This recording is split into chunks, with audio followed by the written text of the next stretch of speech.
Sa ngayon, isa si Vice President Sara Duterte sa pinakamalalaking pangalang inaasahang lalaban para sa pagkapangulo sa 2028. Noong Pebrero 2026, hayagan niyang inanunsiyo ang kanyang planong tumakbo bilang Pangulo.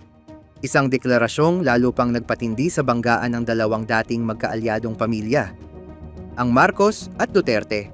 Ako si Sara Duterte, tatakbo bilang Pangulo ng Pilipinas. Ngunit may malaking hadlang sa kanyang daraanan. Kasalukuyang nililitis si Sara Duterte sa Senado matapos siyang muling ma-impeach ng House of Representatives.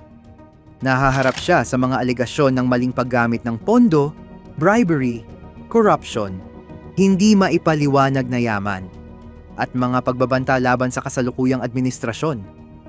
Itinatanggi ni Duterte ang mga paratang at inilalarawan ng kanyang kampo ang kaso bilang political persecution. Kapag nakuha ng prosecution ang kinakailangang boto ng Senado, maaari siyang matanggal sa pwesto. At kapag sinamahan ito ng permanenteng disqualification sa paghawak ng public office, tuluyan ding magsasara ang kanyang landas patungong Malacanang. Ngunit kapag nawala si Sara Duterte sa balota, sino ang papalit sa kanya bilang pinakamalakas na kandidato? At sino ang makikinabang sa milyon-milyong botong maaaring maiwan niya? Bago po natin sagutin ang mga tanong na iyan, inaanyayahan ko po kayo na i-like ang video na ito, mag-subscribe sa ating channel, at pindutin ang notification bell upang lagi kayong updated sa mahahalagang usaping humuhubog sa kinabukasan ng Pilipinas.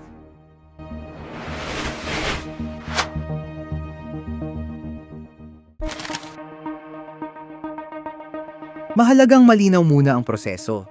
Hindi porket na-impeach ng House of Representatives ang isang opisyal, ay automatikong tanggal na siya sa pwesto. Ang Senado ang nagsisilbing impeachment court at kailangan ng boto ng 2/3 ng lahat ng senador upang magkaroon ng conviction. Sa kasalukuyang 24-member Senate, nangangahulugan itong kailangan ng hindi bababa sa 16 na boto laban kay Sara Duterte. Kapag napatunayang guilty sa kahit isang article of impeachment, maaari siyang matanggal bilang vice-presidente. Maaari ring ipataw ang disqualification mula sa paghawak ng anumang posisyon sa gobyerno na siyang direktang makapipigil sa kanyang pagtakbo sa 2028. Ngunit hindi lamang legal na kapalaran ni Sara ang nakataya rito. Nakataya rin ang milyon-milyong botanteng tumitingin sa kanya bilang tagapagmana ng political movement na binuo ng kanyang amang si Rodrigo Duterte. Para sa mga kritiko ni Sara, ang impeachment ay pagsubok kung kaya bang panagutin ng isang makapangyarihang opisyal. Para naman sa kanyang mga taga-suporta, maaari itong makita bilang pagtatangkang alisin sa balota ang pinakamalakas na kalaban ng administrasyon. At ang paraan kung paano titingnan ng publiko ang magiging hatol ay maaaring kasing halaga ng mismong ebidensiyang ihaharap sa Senado. Kapag nakumbinse ang maraming Pilipino na tapat ang paglilitis at matibay ang ebidensiya, maaaring unti-unting humina ang political influence ni Sara. Ngunit kapag nakita itong isang planong alisin siya, bago pa man dumating ang 2028, maaaring mangyari ang kabaligtaran. Maaaring maging simbolo siya ng political persecution sa mata ng kanyang mga taga-suporta. At kahit hindi na siya makatakbo, maaari niyang ilipat ang kanilang suporta sa ibang kandidatong kanyang pipiliin. Dito nagiging komplikado ang laban. Dahil maaaring mawala sa balota ang pangalan ni Sara Duterte, ngunit hindi basta-basta mawawala ang Duterte vote. Mananatili ang kanilang malakas na suporta sa Mindanao, ang nostalgia sa pamumuno ng kanyang ama, at ang galit ng mga botanteng naniniwalang pinagtutulungan ng kalaban sa politika ang kanilang pamilya. Kaya ang pinakamahalagang tanong ay hindi lamang kung mako-convict ba si Sara. Ang mas mahalagang tanong ay, sino ang makakakuha ng mga botong maiiwan niya? Ang unang posibleng makinabang ay ang kandidatong susuportahan ng kasalukuyang administrasyon. Hindi na maaaring tumakbo muli si Pangulong Ferdinand Marcos Jr. dahil isang 6 na 6-year term lamang ang pinapayagan sa isang Pangulo sa ilalim ng 1987 Constitution. Kaya bago dumating ang 2028, kailangang makahanap ang administrasyon ng kandidatong magpapatuloy sa kanilang mga programa at poprotekta sa kanilang political coalition. Maaaring ito ay isang miyembro ng pamilya Marcos, isang malapit na kaalyado, o isang personalidad na hindi gaanong divisive ngunit may sapat na pangalan at makinarya upang manalo. Malaki ang advantage ng administration candidate. Nasa kanilang panig ang national machinery, local alliances at access sa mga leader mula Luzon hanggang Mindanao. Ngunit may kasama rin itong malaking panganib. Ang kanilang kandidato ang sasalo sa lahat ng papuri at reklamo laban sa kasalukuyang pamahalaan. Kapag umunlad ang ekonomiya, bumaba ang presyo ng bilihin at tumaas ang tiwala ng publiko, malakas ang magiging posisyon ng administration bet. Ngunit kapag nanatiling mabigat ang gastusin at lumalim ang pagkadismaya ng publiko, ang pagiging tagapagmana ng administrasyon ay maaaring maging isang pasanin. Ang ikalawang posibleng makinabang ay ang oposisyon, lalo na kung mapagkakasunduan nito kung sino ang magiging nag-iisang kandidato sa 2028. Dalawa sa mga pangalang maaaring lumitaw ay sina Senator Risa Hontiveros at dating Vice President Leni Robredo. Si Hontiveros ay isa sa pinakakilalang mukha ng oposisyon sa Senado. Ang kanyang aktibong papel sa mahahalagang investigasyon at pambansang usapin ay nagbibigay sa kanya ng visibility at malinaw na political identity. Ngunit upang maging seryosong presidential contender, kailangan niyang palawakin ang kanyang suporta, lampas sa tradisyonal na opposition base at bumuo ng mas malakas na makinarya sa mga probinsya. Nananatili ring posibilidad si Leni Robredo. May malawak siyang national recognition, matatag na volunteer network, at karanasan mula sa 2022 presidential election. Ngunit kung muli siyang tatakbo, kailangan niyang kumbinsihin ang mga botanteng hindi sinuportahan ng kanyang kampo noong nakaraang halalan.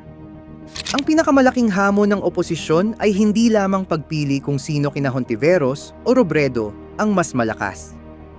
Kailangan din itong maiwasan ang pagkakahati ng boto at makabuo ng mensaheng hindi lamang nakasentro sa pagtutol sa Marcos o Duterte. Kailangan nitong ipakita na mayroon itong malinaw na sagot sa presyo ng pagkain, trabaho, agrikultura, healthcare, kriminalidad at seguridad ng bansa. Ang ikatlong puwersang maaaring umangat ay ang mga tulfo. Matagal nang popular ang pangalan ng magkakapatid dahil sa kanilang media exposure at imaheng mabilis umaksyon sa reklamo ng ordinaryong mamamayan.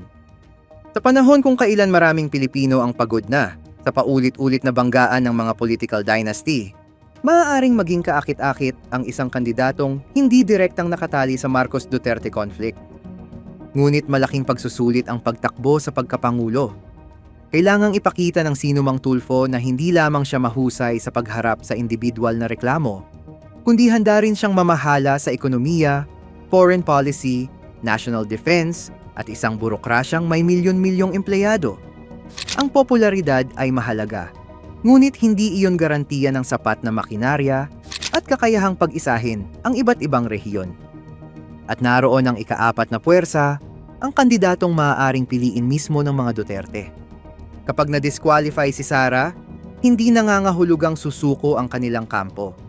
Maaari nilang suportahan ng isang kapamilya, kaalyadong senador, o isang popular na personalidad na mangangakong ipagpapatuloy ang kanilang political agenda. Ito marahil ang pinakamahirap hulaan. Dahil ang kandidatong iendorso ni Sara ay maaaring magsabing hindi lamang siya tumatakbo para sa pagkapangulo. Tumatakbo siya upang ipaghigante ang sinasabing kawalang katarungang ginawa laban sa pamilya Duterte.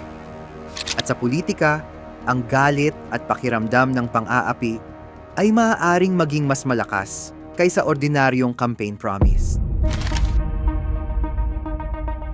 Kapag tuluyang nawala si Sara Duterte sa 2028 presidential race, walang iisang kandidatong automatikong magmamana ng kanyang posisyon. Sa halip, maaaring maging mas bukas at mas magulo ang halalan. Ang administration candidate ang maaaring magkaroon ng pinakamalakas na makinarya, ngunit kailangan niyang ipagtanggol ang record ng pamahalaan. Si Risa Hontiveros o si Leni Robredo ang maaaring maging pinakamalakas na kandidato ng oposisyon, ngunit kakailanganin ng sinumang tatakbo na pag-isahin ang kanilang kampo at lampasan ang mga political division na naiwan ng 2022 election. Ang isang tulfo ay maaaring umangat dahil sa popularidad at imaheng malapit sa masa, ngunit kailangang patunayan ang kakayahang mamuno sa pambansang antas. Samantala, ang kandidatong susuportahan ng mga Duterte ay maaaring hindi pa nangunguna ngayon, ngunit maaari siyang biglang lumakas kapag nailipat sa kanya ang organisasyon, emosyon, at boto ng kanilang political base. Mahalaga rin kung paano matatapos ang impeachment trial. Kapag malinaw ang ebidensya at kumbinsido ang publiko sa hatol, maaaring mahirapan ang Duterte camp na panatilihin ang kanilang dating lakas.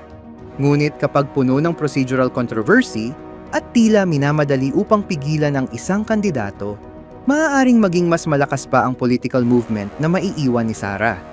Ibig sabihin, hindi tiyak na ang makikinabang sa conviction ay ang administrasyon o ang oposisyon. Posibleng ang pinakamakinabang ay ang kandidatong personal na bibigyan ni Sara ng basbas. At may isa pang posibilidad, baka wala sa mga pangalang madalas nating marinig ngayon ang manalo. 2 taon pa bago ang halalan. Maraming maaaring mangyari sa ekonomiya, sa West Philippine Sea, sa relasyon ng Pilipinas sa Amerika at China, at sa mga alyansang mabubuo o masisira sa loob ng Kongreso. Sa kasaysayan ng politika sa Pilipinas, mabilis magbago ang mga partido at magkakampi. Ang magkalaban ngayon ay maaaring magsanib puwersa kinabukasan. At ang mga ipinakilalang tagapagmana ay maaari ring palitan kapag nakita ng mga political kingmaker na mahina silang manalo. Kaya hindi lamang paghahanap ng bagong frontrunner ang magiging epekto ng conviction ni Sara Duterte. Maaari nitong baguhin ang buong mapa ng 2028 election. Isang bagay lamang ang malinaw. Ang impeachment trial na ito ay hindi lamang paglilitis sa isang vice-presidente. Isa rin itong laban para sa direksyon ng Pilipinas pagkatapos ng termino ni Ferdinand Marcos Jr. At ang 16 na boto ng mga senador ay maaaring magpasya, hindi lamang kung mananatili sa pwesto si Sara Duterte, kundi kung anong pangalan, pamilya, o uri ng pamumuno ang magkakaroon ng pinakamalaking pagkakataong makapasok sa Malacanang sa 2028. Ngayon, oras na para marinig ang boses mo, katropa. Sakaling makonvict at tuluyang ma-disqualify si Sara Duterte, sino sa palagay mo ang pinakamalakas na maaaring maging susunod na Pangulo ng Pilipinas? I-comment lang ang iyong opinion sa comment section below. Para sa iba pang interesanting balita at dokumentaryo, mag-subscribe na sa ating YouTube channel. Maaari mo ring i-follow ang ating official Facebook page, facebook.com/gazeboph. Maraming salamat sa panonood and see you next time.